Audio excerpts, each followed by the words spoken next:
This is Autoline Daily, the show dedicated to enthusiasts of the global automotive industry. Well, here's something that would have been unthinkable just a few years ago. VW is probably going to sell some of its German assembly plants to Chinese automakers. Volkswagen CEO Oliver Blume confirmed that the automaker is in talks with its Chinese joint venture partners, but said it hasn't made any decisions yet. VW has joint ventures with SAIC, FAW, and JAC in China, and it also has a stake in Japan. VW labor unions will welcome the move if it saves their jobs, but they say they'll only make vehicles for VW's Chinese JVs and if the vehicles have the VW logo on them. We've got some future product intel that gives us some good insight into what automakers are planning. Auto Forecast Solutions reports that the next generation Chevrolet Equinox and GMC Terrain will not go into production in Mexico and China until 2032. No doubt the current generation will get some refreshes, but that means GM will keep the current platform for another 7 years, no doubt to keep costs down and make them more profitable. Meanwhile, Stellantis will keep the Grand Cherokee L in production until 2030. The Ram 1500 REV hangs on until the end of 2031, and the same goes for the Jeep Recon EV that comes out this year. On the Fiat side, the 500e will stay in production until 2032. So what's the trend we're seeing here? These are pretty long product cycles. Just a few years ago, automakers were bragging how they would shorten those cycles. But after making massive investments in EVs that haven't paid off yet, and with so much uncertainty of what the future holds for the industry, it's an easy decision to stretch out product cycles and save billions in the process. General Motors posted its earnings for last year, and some of the numbers are fascinating. First, the basics. GM wholesaled 4 million vehicles in 2024, which brought in $187 billion in revenue. Its earnings before interest and taxes was just shy of $15 billion, but only $6 billion of that made its way to the bottom line, a 40% drop, mainly because of some one-time charges that we'll get into in a minute. Impressively, GM's automotive operations generated $14 billion in adjusted free cash flow, which gives the company a lot of spending power. In a letter to shareholders, CEO Mary Barra said GM achieved a variable profit on its EVs and expects to improve that this year as sales ramp up and it achieves more scale. And she announced that UAW workers will earn up to $14,500 in profit sharing.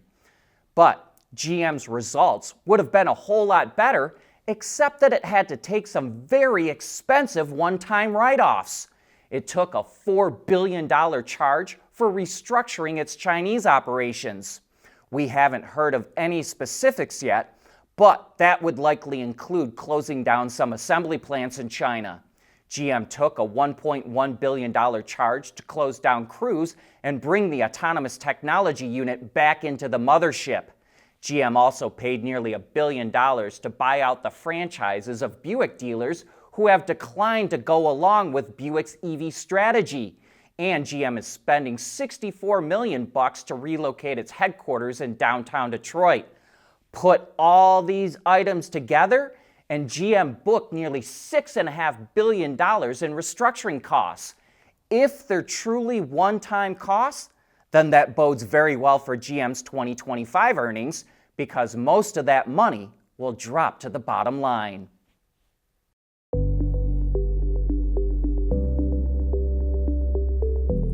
Developing today's vehicles. Issues can happen in an instant. When's the best time to solve a problem? The minute you know you have one. Meet Wireless NeoVi Cloud, your secure, off-the-shelf solution empowering real-time collaboration for quick resolution. With Wireless NeoVi Cloud, your team can prevent issues before they can escalate. driver communication data, and remote diagnostics to analyze and resolve your problems using OTA, allowing your executives oversight throughout the process. Wireless NeoVi Cloud, your vehicle update solution in production and on the road. Intrepid Control Systems, driven by your data.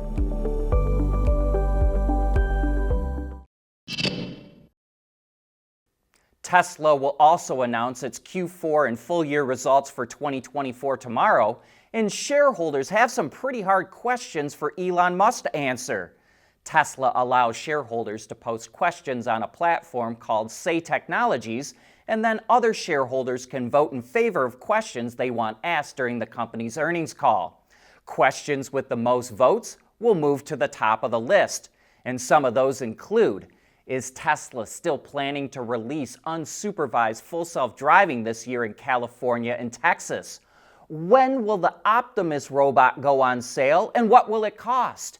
Is a new affordable Tesla model coming soon?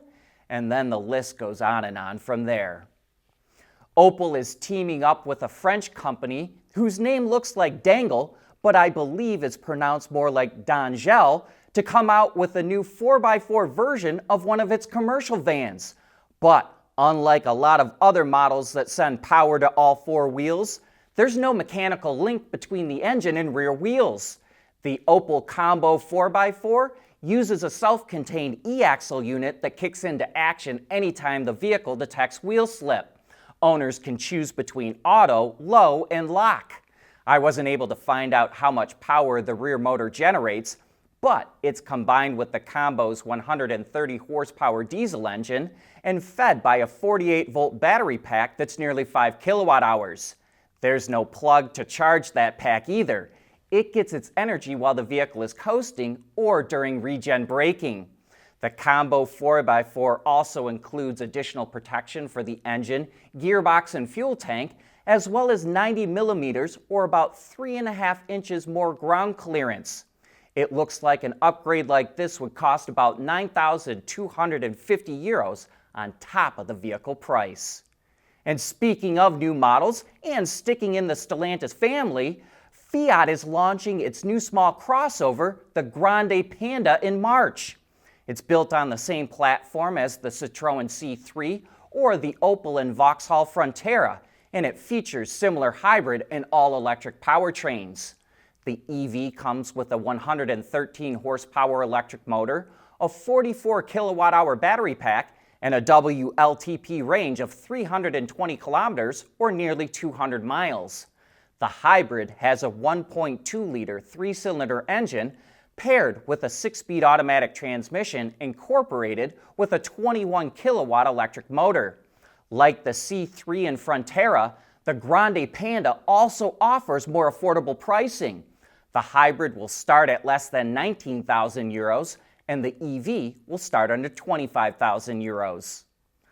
Slowly but surely, the United States is starting to build its own supply chain for EV batteries. A company called Stardust Power recently broke ground on one of the largest lithium refineries in the country. Located in Oklahoma, the $1.2 billion facility will produce up to 25,000 metric tons of lithium per year in its initial phase. In its second phase, production will increase to 50,000 tons. The average EV uses about 8 kilograms or 17 pounds of lithium, so that would only feed about 3,200 EVs. But you've got to start somewhere. British off-road vehicle startup INEOS expects big growth in the U.S. this year. The head of the company's American operations told Automotive News that they expect sales to grow around 50% in 2025. But the numbers are still rather small. Last year, INEOS delivered 8,000 of its Grenadier SUVs in the U.S., which start at $73,000 including shipping. The company is launching a pickup soon called the Quartermaster, which it expects to account for 15% of its U.S. sales. INEOS currently has 26 dealerships in its U.S. network, and it plans to add 9 more this year. But that brings us to the end of today's show. Thanks for tuning in.